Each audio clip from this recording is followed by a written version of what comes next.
Welcome back. It's me, and the rain is also making an appearance. So today I'm going to be reading to you some facts and conspiracy theories about Antarctica. I've pulled this information from lots of different websites and articles and videos, so it's a big culmination of information. And yeah, I definitely learned a lot about Antarctica. I realized that I didn't know anything about it, so I'm kind of hoping you don't either. So you'll find this video very interesting. But if you already know this stuff, I'm sure you'll find it fun to rehash it with me now. And just before I get started, I just wanted to quickly let you know about my website, dianaasmr.com. It's my exclusive platform for monthly subscriptions, and I do different types of ASMR content that I'm doing on here. I do vlogs and role plays and tingle inducing stuff, and I post photos that I won't post anywhere else. So yeah, please check that out if you're interested. Let's get into this. So I've kind of sorted this where I'm starting with some of the more basic facts about Antarctica, like about the weather and geography of it, and we'll just quickly go over that, and then we'll get into the good, the fun, interesting, strange phenomena and conspiracy theories about Antarctica. Antarctica is the highest, driest, coldest and windiest continent on Earth, with no indigenous human population. Its remoteness, harsh weather conditions, and lack of natural land connections have left it isolated for millions of years.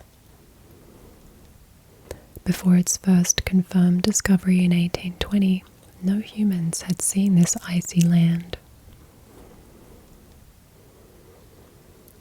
The name Antarctica literally means opposite to the Arctic, or without bear.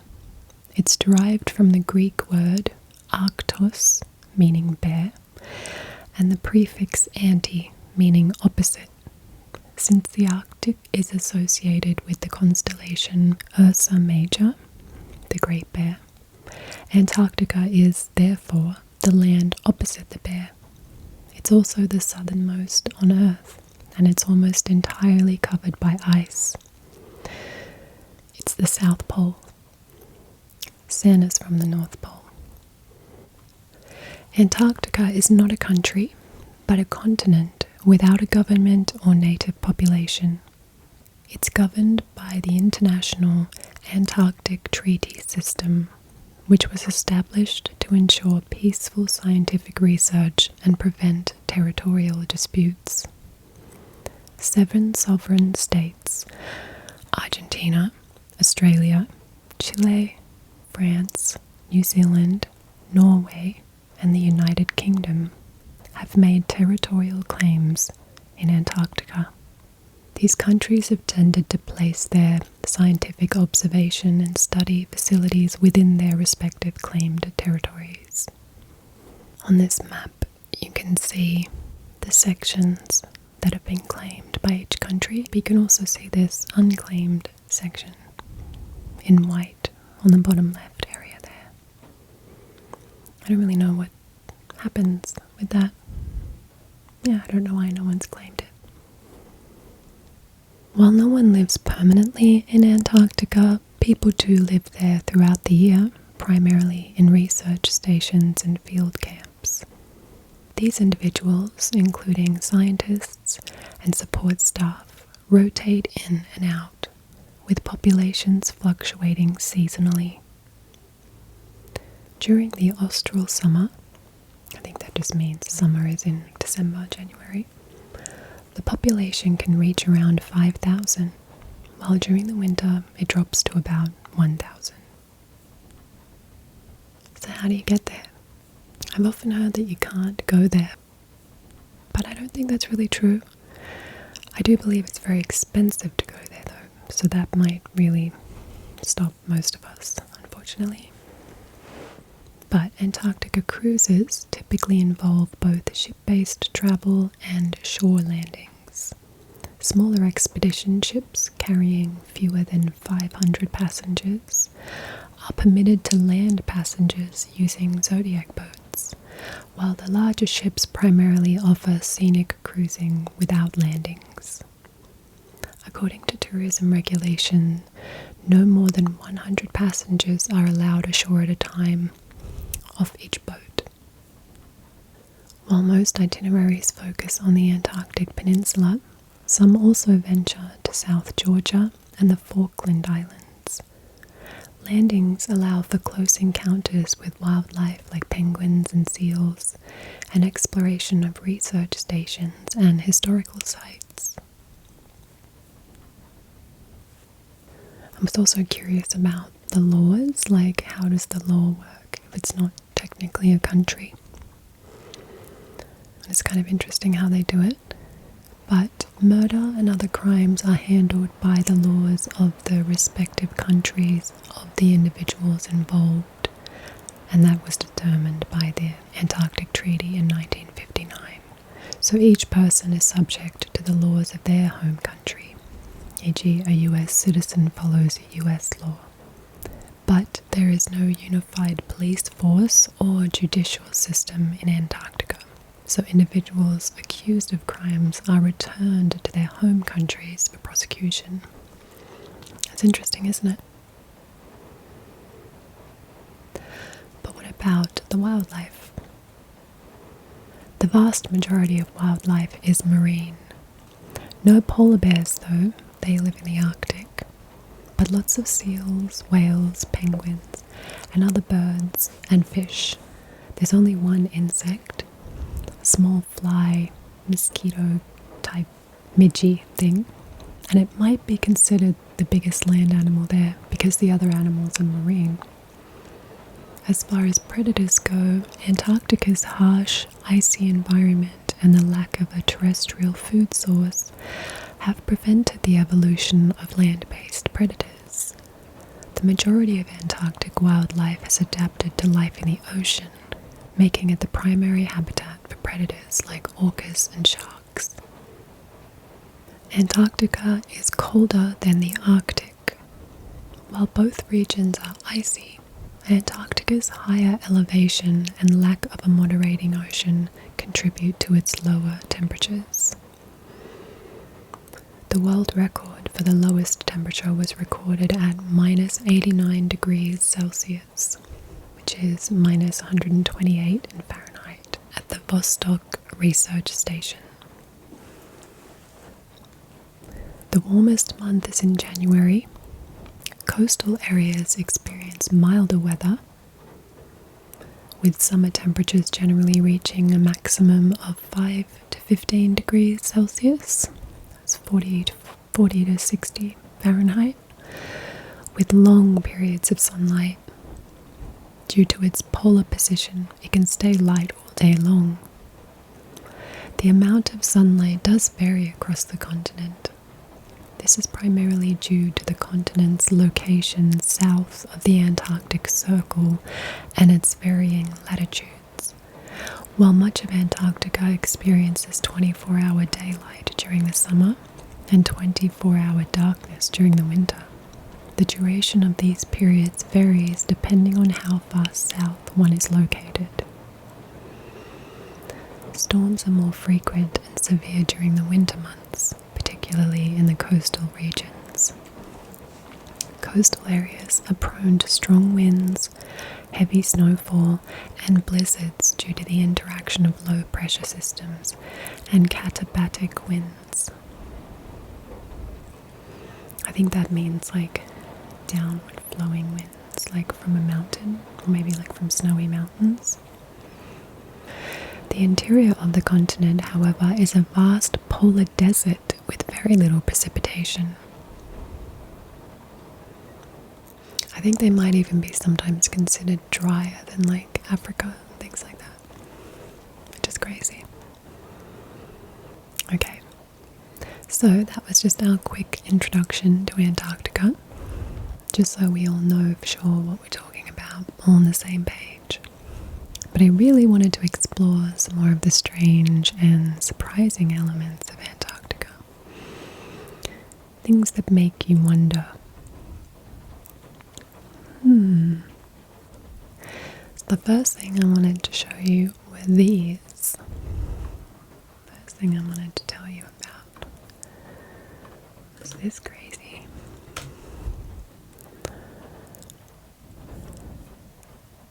Antarctica's blood red waterfall. On the southern edge of the world, a waterfall runs red as blood. Check this out. Look at that. Look at that. Looks like it's bleeding. It actually reminds me of The Shining. This is like Stanley Kubrick's Antarctica. One of the world's most extreme deserts might be the last place one would expect to find a waterfall, but in Antarctica's Makoto Dry Valley, a 5-story fall pours slowly out of the Taylor Glacier into Lake Bonny.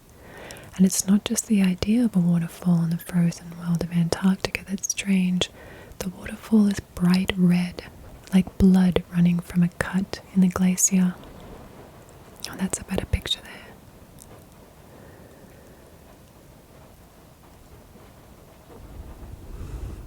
It's bizarre.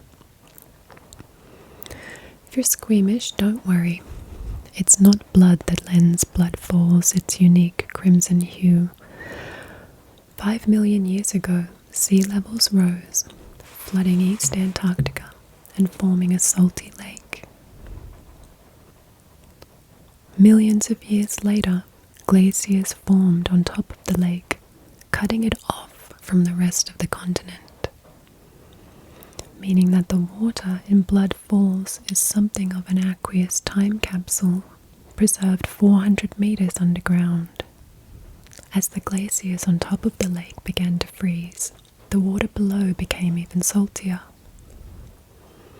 Today, the salt content of the subglacial lake under Blood Falls is 3 times saltier than seawater and too salty to freeze. The subglacial lake that feeds Blood Falls is trapped beneath a 1/4 mile of ice. But in addition to being cut off from the rest of the continent, the water that feeds Blood Falls is completely cut off from the atmosphere. It has never seen sunlight and is completely devoid of oxygen. It's also extremely rich in iron, which was churned into the water by glaciers scraping the bedrock below the lake. When water from the subglacial lake seeps through a fissure in the glacier, the salty water cascades down the Taylor Glacier into Lake Bonny below. When the iron-rich water comes into contact with the air, it rusts, depositing blood-red stains on the ice as it falls. Wow.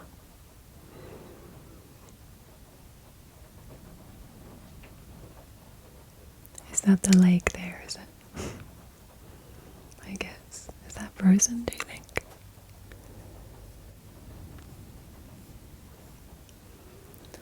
The colour of Blood Falls isn't the only weird thing about it, however. It's what lives inside the subglacial lake that interests scientists more than the waterfall's creepy colour. Millions of years ago, when those glaciers covered the salt lakes, there were microbes living in the water, and those microbes haven't gone anywhere, even though the water is now an extremely salty, oxygen-free bowl of complete darkness, buried 400 meters under a glacier. Much like bacteria found living near deep-sea thermal vents, The microbes of blood falls get their energy from breaking apart sulfates, which contain oxygen. After that, something eerily magical happens with the byproducts. The iron in the water interacts with them to restore the sulfates, basically recycling the sulfates for the microbes to break down into oxygen over and over again. I like that we're getting views from all sides, like front and the side.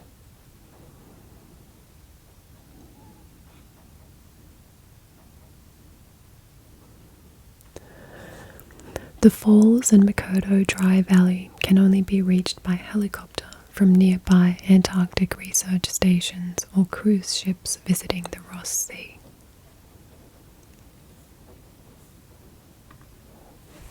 It's pretty cool, eh? I thought so. I kind of hoped it would be something scary though. I kind of take everything with a grain of salt though. I'm like, well, that's what they're telling us it is, but that doesn't mean it really is that.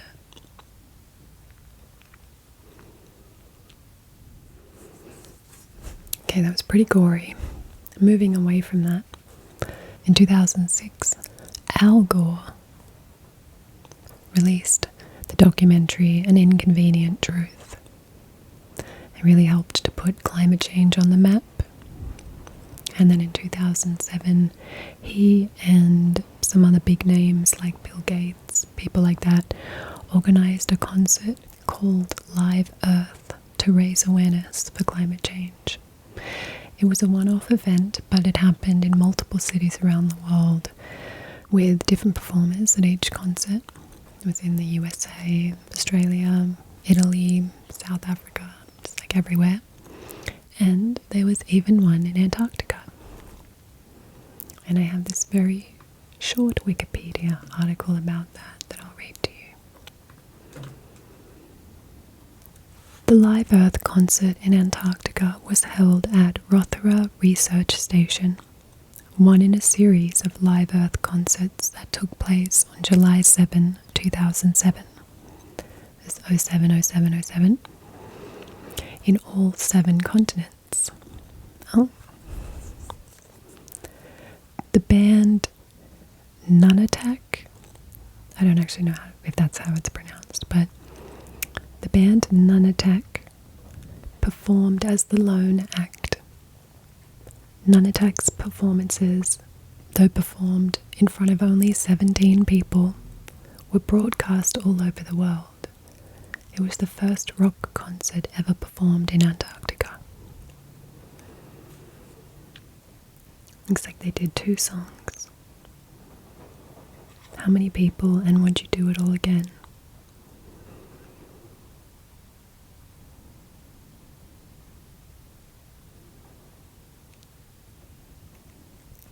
It was broadcast online at that website. And I think I did find it on YouTube. I'll put a little clip in here, maybe.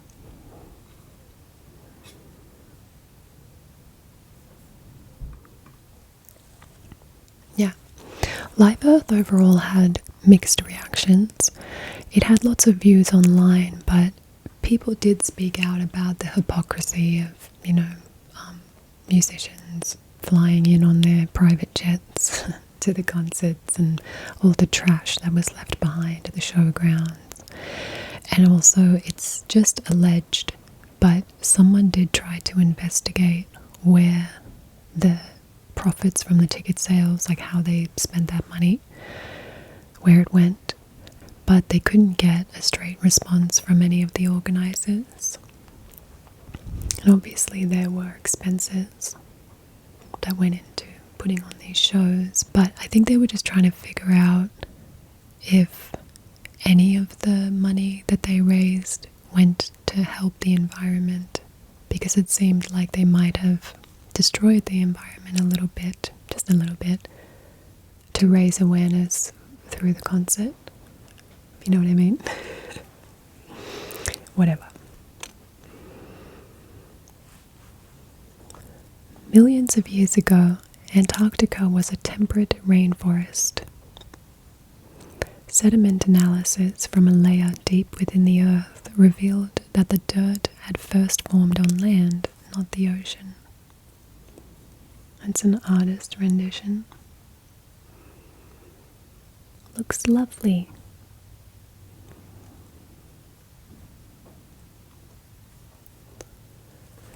"90 million years ago, Antarctica was home to a thriving rainforest, even during extended periods of darkness in winter."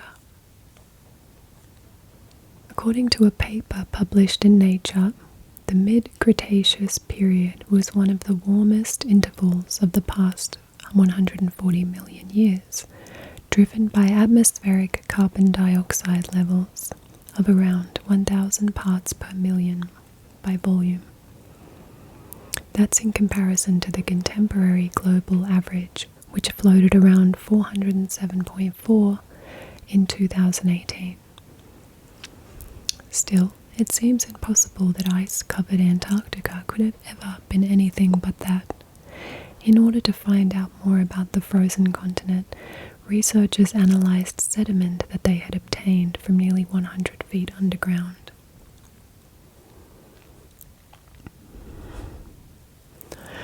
The team used a seafloor drill from the University of Bremen in Germany while on an expedition aboard the Polarstern research vessel, and were surprised to discover that their samples contained fossilized roots, pollen, and spores that had been preserved in mudstone from the West Antarctic shelf.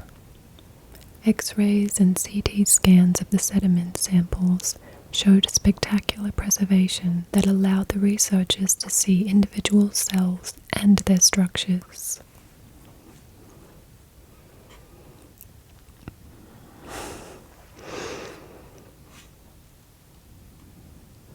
I like the visuals that these websites are providing.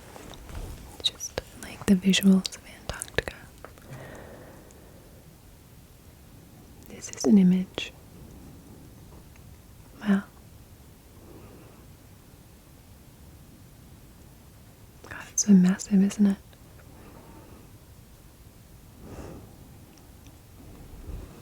Johan Klags, one of the paper authors, said in a press release that one of the things that caught the team's attention was the unusual coloration of the sediment they had unearthed. It clearly differed from the layers above it. Moreover, the first analysis indicated that at a depth of 27 to 30 meters, 88.5 to 98 feet, below the ocean floor, we had found a layer originally formed on land, not in the ocean, Clarks added. The paper authors share that due to the numerous plant remains, the coast of West Antarctica was a swampy landscape in which temperate rainforests grew, similar to the forests that can still be found on New Zealand's South Island. The researchers also figured out how rainforest life was sustainable during those sunless months, since Antarctica was still the South Pole. We now know that there could easily be 4 straight months without sunlight in the Cretaceous. The CO2 concentration was so high, the climate around the South Pole was nevertheless temperate, without ice masses, says Torsten Bickert, paper author and geoscientist. But what caused the once tropic continent to freeze over remains a mystery. And this website is about the same thing, but it had comments, and someone asked something that I was wondering, and someone answered it as well. Yeah, someone said, what I can't understand is if sea levels were up to 550 feet higher at that time, and given the location of the drill site, surely it would have been completely submerged. Yeah, because it's like there's so much ice on Antarctica. If that all melted, the sea waters would rise like crazy. And so how could that land underneath the ice have been dry land? I didn't understand that. Someone answered, I don't know if this is true or not, but it kind of made sense. The current mass of ice on the continent has literally pushed it down. If it did not exist, then the landmass would push back up to compensate for the difference. Yeah. So if that can happen, that might be a good explanation.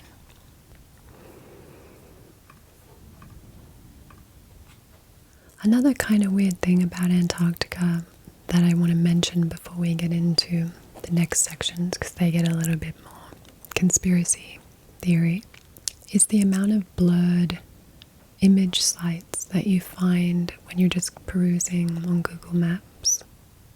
There's reports of this all over the internet. You can find it all over Reddit, and there's YouTube channels talking about it. And some people think that they're hiding something. And some people think that it doesn't mean anything and it's just that they don't bother to get better images and it's just grainy or whatever. But it is very strange. But knowing me, it does make my mind wonder if they're hiding something. They shouldn't be military bases because there are no military bases allowed in Antarctica as per the 1959 treaty. So there's none there that we know of. So that shouldn't be what they're blurring, but we do know that there have been military operations carried out there before the treaty, by the USA at the very least. There's also reports of the Nazis setting up bases there, like way before that treaty happened. We know that as a fact, at the very least. One of the more notable military operations was called Operation Highjump. That happened in 1941 to 1942. So that was before the treaty. And it became well known due to Admiral Richard Byrd, who was a US naval officer. And he told a fantastic story about his time during Operation Highjump. He described an experience that seemingly confirmed the hollow earth theory. This is a concept that's been around since the 1800s. It describes Earth as a hollow shell that's about 800 miles thick.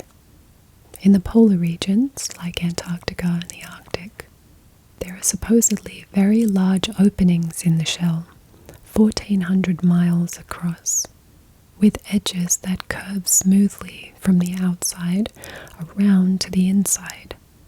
A person or a boat could proceed over an edge of the opening, like an ant crawling over the lip of a coffee mug from the outside to the inside, and not be aware that he was actually entering the interior of the earth. So this concept seems to have originated with a US Army officer called John Sims, and he believed that there were miles of wondrous unclaimed domain beneath our feet, with lush vegetation and fish and game for the taking. So it's basically like an Earth within our Earth. We are the surface dwellers. But who lives in there? Well, that's where Richard Byrd comes in. He led the expedition in 1946 for Operation Highjump, which one of the goals was to explore potential sites for military bases. This was the largest expedition to travel to Antarctica, with almost 5,000 personnel. That's massive, considering there's only ever 5,000 people there, and they came all in one hit for this really big operation. But it abruptly ended after just a few months, apparently due to bad weather. I think even a ship sank. Or another explanation might come from Admiral Byrd's own account of what happened to him during one of his explorations over the exact location of the South Pole. He claimed he flew into an environment that wasn't supposed to be there. Compared to the white, icy landscape, this place was lush, tropical and green. As he flew, mind blown, he saw in the distance this beautiful shimmering city made from crystal, and as he approached, his plane was taken over by something. And then he sees these flying discs around him that lead him and his aircraft to the ground. Once there, he's taken to meet a being. He referred to it in his diary as the Master, who tells him of their concerns about the surface of the planet and what humans were doing there, being destructive, using nuclear weapons, because this was just after World War II had ended, which is when a lot of UFO activity is said to have started happening, and people think that our use of nuclear weapons caused a response from other life out there to come and check on us or whatever. Like, hey, don't do that. I don't know what happened immediately after that, but Admiral Byrd really wanted to share this story but was ordered to remain silent. But he did express concern in interviews later about aerial attacks in the polar regions. 10 years after Operation Highjump, he died in 1957, and sometime after that, his story was discovered in his diary by his son. And just a couple years after his death, the treaty was formed to demilitarize Antarctica and make it exclusively scientific activity. Is that really true though? We don't know. They wouldn't tell us, would they?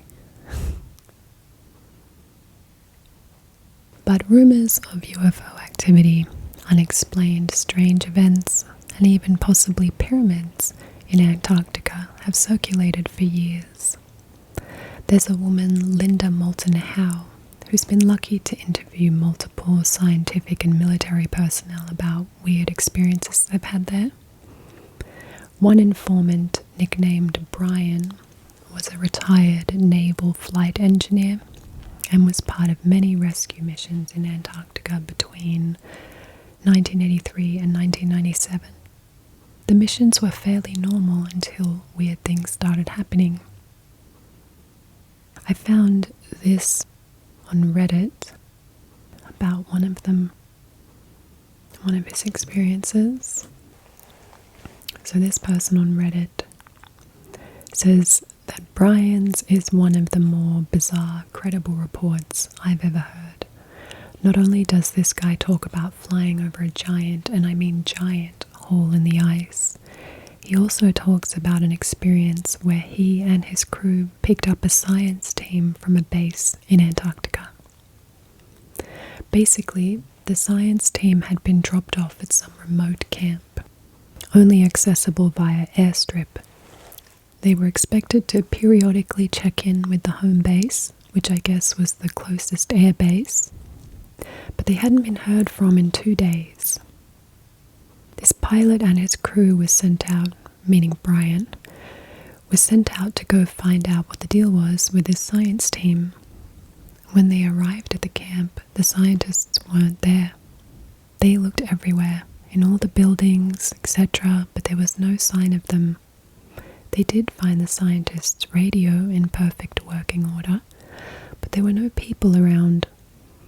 The crew piled back into their aircraft and ended up flying around the vicinity to search for the scientists, but they still couldn't find them. They returned to their base. 1 week later, which was 3 weeks into the scientists' expected 4-week stay, the crew was ordered to go back out.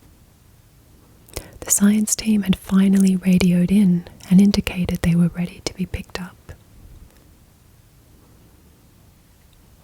When the crew flew out and landed at the camp for the second time in a week, the scientists were outside and waiting. They basically ran onto the aircraft and were ready to get the fuck out as soon as the crew arrived, with their gear already packed up on a pallet, ready to be loaded. Once they were airborne, the crew tried to talk with the scientists to figure out what the deal was, where they had been 1 week earlier, but none of them would talk. They would either be looking down at the floor, or they'd look at the person talking to them with a look of shock or fright, but they would not say a word. Once they landed, the scientists didn't rush off the aircraft. They had to be pushed and prodded to get off. The pilot says they were in shock. Something so terrifying happened to these people that they were frightened to the point of not even wanting to move once they had returned to the airbase. The scientists' gear was placed in an empty storage unit by itself, locked and quarantined. Nobody was allowed to access the gear. After a week, the gear was placed on an aircraft and flown out. The scientists were immediately flown back to New Zealand. Men in suits showed up and debriefed the crew. They were instructed to keep their mouths shut, that the entire incident had never happened. They were not instructed or ordered to sign any NDA forms. Several years later, after the pilot had retired, he was talking with his buddy who worked at a base where the scientists' gear was flown. This buddy had evidently heard of the same incident, but had no other info other than that he was aware that the gear had been flown to the base. But the flight crew never heard anything more about what happened to the scientists they picked up. The story gives me chills. It's a cool story, huh? During a different mission in the Trans-Antarctic Mountains, Brian and his whole crew saw a fleet of round silver objects in the sky that were moving really strangely, darting from one position to the next as a group before flying away. And apparently they saw this many times.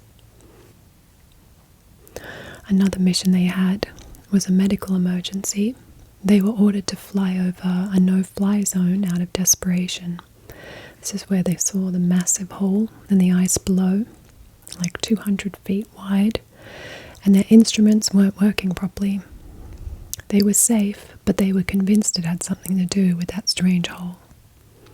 And there was a different guy she interviewed called Spartan 1 who told her about this massive structure he came across that was buried in the snow. He went inside with some others and it was warm in there, like it was heated. And it was lit with this lime green colour, but they couldn't find the light source. And the walls were lined with drawings and symbols he'd never seen before, like hieroglyphics. Have you heard of pyramids in Antarctica before? Because I hadn't until now.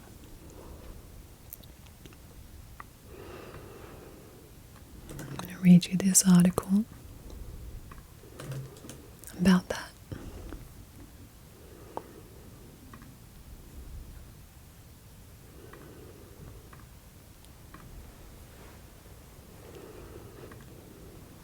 Mysterious pyramid found peeking from below the ice in Antarctica. Amongst the pristine white landscape of Antarctica, a mysterious peak stands defiantly, piercing the ice and raising eyebrows worldwide. Look at that. Looks pretty cool, doesn't it? It does.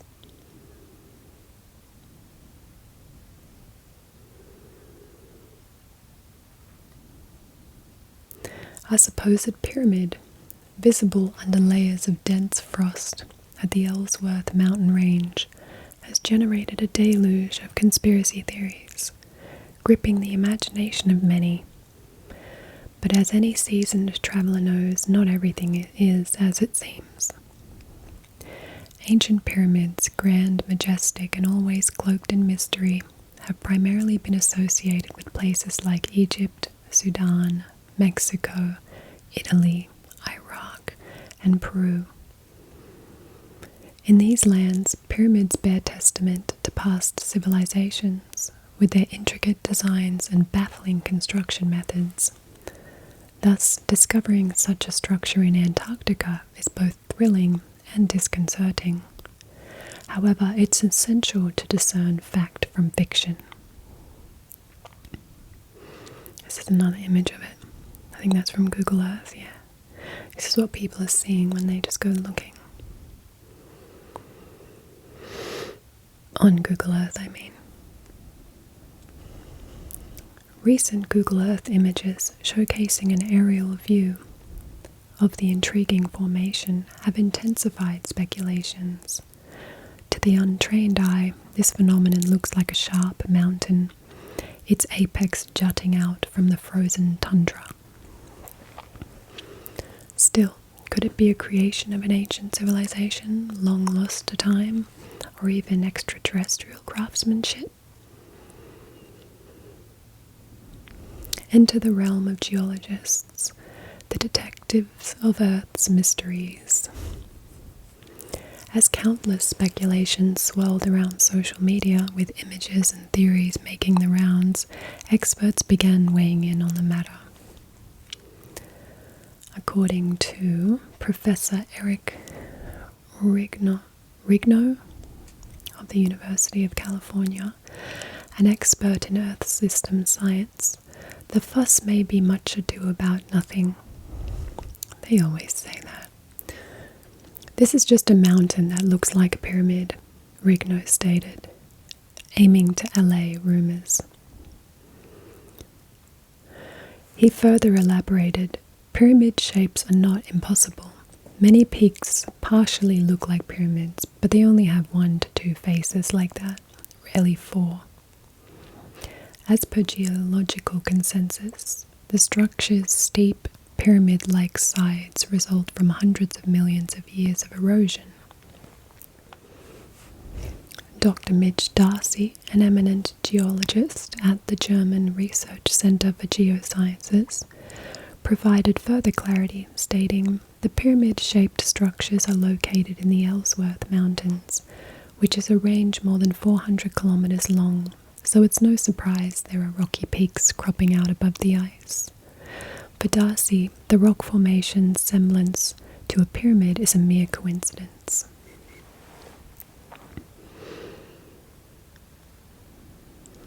Darcy shed light on the actual nature of the pyramid, explaining, by definition, it's a nunatak.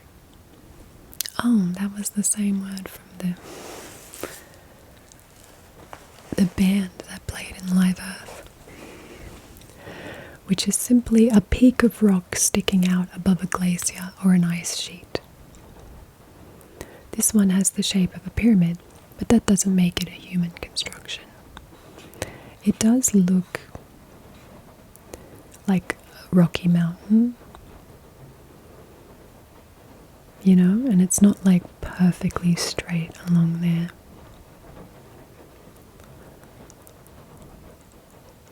But still, I like to believe.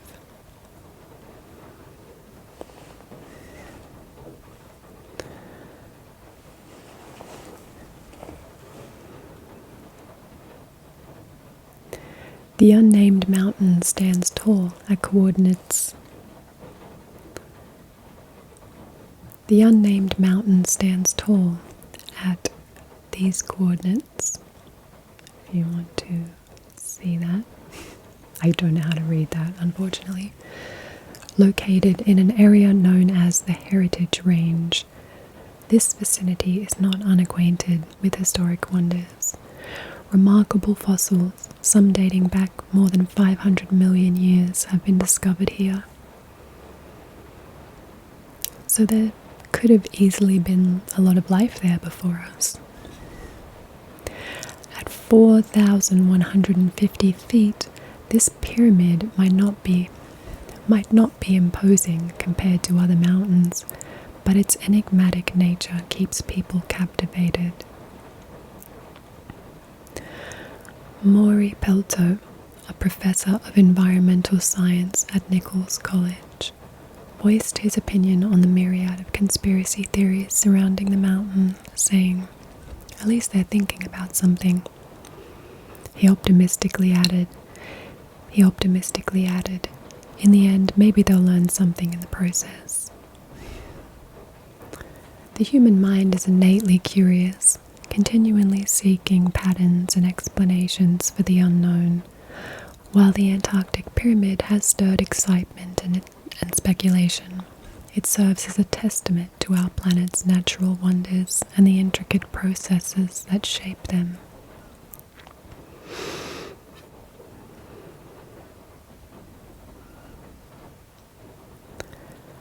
As the world continues to debate its origins, the icy pyramid-like mountain remains a testament to Earth's ever-evolving landscape, an emblem of natural beauty and mystery in the heart of Antarctica.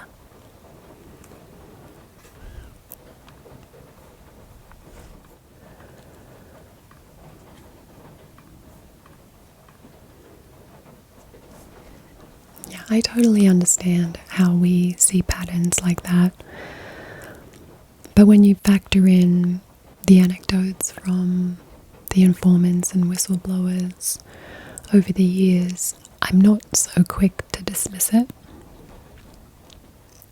The texture, it does look like a mountain to me, but what do I know about building pyramids? So that's it for now, guys. What do you think? Is it just some penguins laying around in Antarctica, or is it something deeper, darker going on there? Do you feel it's worth exploring more? I kind of do. I never really thought of going there before. I just don't think I'm going to have the money to do it. So let me know what you guys think is going on there. I really enjoyed learning this stuff, and I hope that you did too. So I'll see you next time.